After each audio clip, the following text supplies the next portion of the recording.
आज हम एक ऐसे राज्य की कहानी जानेंगे जो भारत के सबसे युवा राज्यों में से एक है, पर जिसकी जड़ें हजारों साल पुरानी हैं। जी हां, हम बात कर रहे हैं छत्तीसगढ़ की। तो देखिए, छत्तीसगढ़ की लोकेशन ये बिल्कुल देश के दिल में बसा है। और ये कोई छोटा मोटा राज्य नहीं, ये 7 राज्यों से अपनी सीमाएं साझा करता है, जो इसे एक बहुत ही अहम सेंट्रल हब बना देता है। अब कागजों पर तो छत्तीसगढ़ का जन्म 1 नवंबर 2000 को हुआ।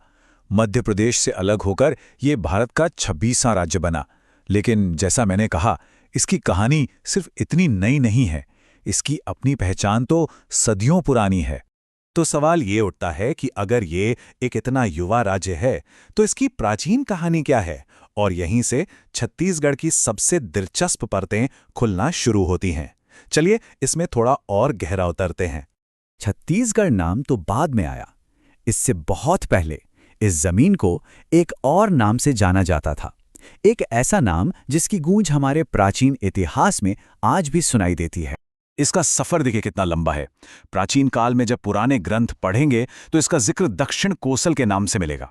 फिर 1862 में ये ब्रिटिश सेंट्रल प्रोविंस का हिस्सा बना और फिर एक लंबे सफर के बाद साल 2000 में जाके इसे छत्तीसगढ़ के रूप में अपनी अलग पहचान मिली। और ये जो प्राचीन विरासत है ना, ये सिर्फ किताबों या कहानियों में नहीं है, ये तो यहाँ के पत्थरों पर उकेरी हुई है। एक मिसाल है भोरम देव मंदिर, करीब 1000 साल पुराना। इसे छत्तीसगढ़ का खजुराहो भी कहते हैं। ये मंदिर इस बात का जीता जागता सबूत है कि यहाँ की सांस्कृतिक जड़ें कितनी गहरी हैं। अच्छा, इतिहास तो बहुत गहरा है, लेकिन अब छत्तीसगढ़ के एक और बड़े विरोधाभास की बात करते हैं। ये है यहाँ की हरी भरी प्रकृति और इसके नीचे छिपे काले सोने, मतलब कोयले और दूसरे खनिजों के बीच का रिश्ता। ये आंकड़ा देखिए, यकीन करना मुश्किल है। छत्तीसगढ़ का लगभग 44.2% हिस्सा, मतलब करीब आधा राज्य, जंगलों से ढका हुआ है। इसी वजह से ये भारत के सबसे ज्यादा हरे भरे राज्यों में गिना जाता है। और यहीं पर वो विरोधाभास और भी गहरा हो जाता है। इन हरे भरे जंगलों के ठीक नीचे जमीन में खनिजों का एक जबरदस्त खजाना छिपा है। छत्तीसगढ़ कोयला और लौह अयस्क जैसे खनिजों के उत्पादन में देश में दूसरे नंबर पर है। और टिन तो भारत का 100%, मतलब पूरा का पूरा यहीं से निकलता है। सोचिए, ऊपर जंगल और नीचे उद्योग का पावर हाउस।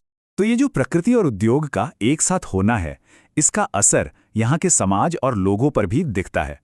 तो अब इस कहानी के सबसे जरूरी हिस्से, यानी यहाँ के लोगों को समझना भी बहुत अहम हो जाता है। जरा इस नंबर पर गौर कीजिए। राज्य की कुल आबादी का 30.6% हिस्सा अनुसूचित जनजातियों का है।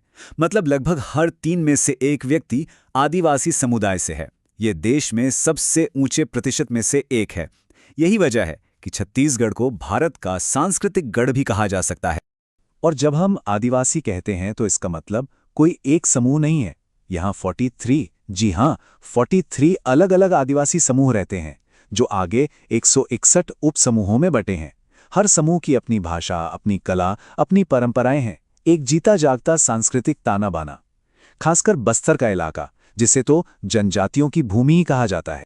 तो एक तरफ इतनी गहरी प्राचीन जड़ें हैं और दूसरी तरफ एक आधुनिक भविष्य बनाने की कोशिश। अब देखते हैं कि ये राज्य इन दोनों को कैसे मिला रहा है। और इसकी एक बहुत ही खूबसूरत झलक यहाँ की सरकारी इमारतों के नामों में मिलती है। देखिए, ये कितना दिलचस्प है। यहाँ के बड़े बड़े सरकारी दफ्तरों के नाम, जैसे मंत्रालय और सचिवालय का नाम रखा गया है महानदी भवन, राज्य की जीवन रेखा नदी के नाम पर। निदेशालय का नाम इंद्रावती भवन, और तो और मुख्यमंत्री निवास का नाम है करुणा, और विधायकों के रेस्ट हाउस का नाम है संगवारी, जिसका मतलब होता है दोस्त। ये नाम सिर्फ नाम नहीं है, ये अपनी संस्कृति से जुड़ाव दिखाते हैं। तो इन सारी बातों से क्या समझ आता है? यही कि छत्तीसगढ़ को अगर सच में समझना है तो इसके इन शक्तिशाली विरोधाभासों को समझना होगा। मतलब एक तरफ है दक्षिण कोसल की प्राचीन पहचान, 44% से ज्यादा जंगल और देश की सबसे गहरी आदिवासी विरासत, और ठीक इसके समानांतर दूसरी तरफ है साल 2000 में बना एक युवा राज्य, खनिजों का एक पावर हाउस और तेजी से आगे बढ़ती एक आधुनिक अर्थव्यवस्था। तो आखिर में ये सवाल बचता है कि क्या छत्तीसगढ़ सिर्फ इन विरोधाभासों में उलझी एक जमीन है, या फिर ये 21वीं सदी में दुनिया को एक नया रास्ता दिखा रहा है? एक ऐसा मॉडल जहां हजारों साल पुरानी विरासत और भविष्य की तरक्की दोनों एक साथ एक संतुलन में रह सकते हैं।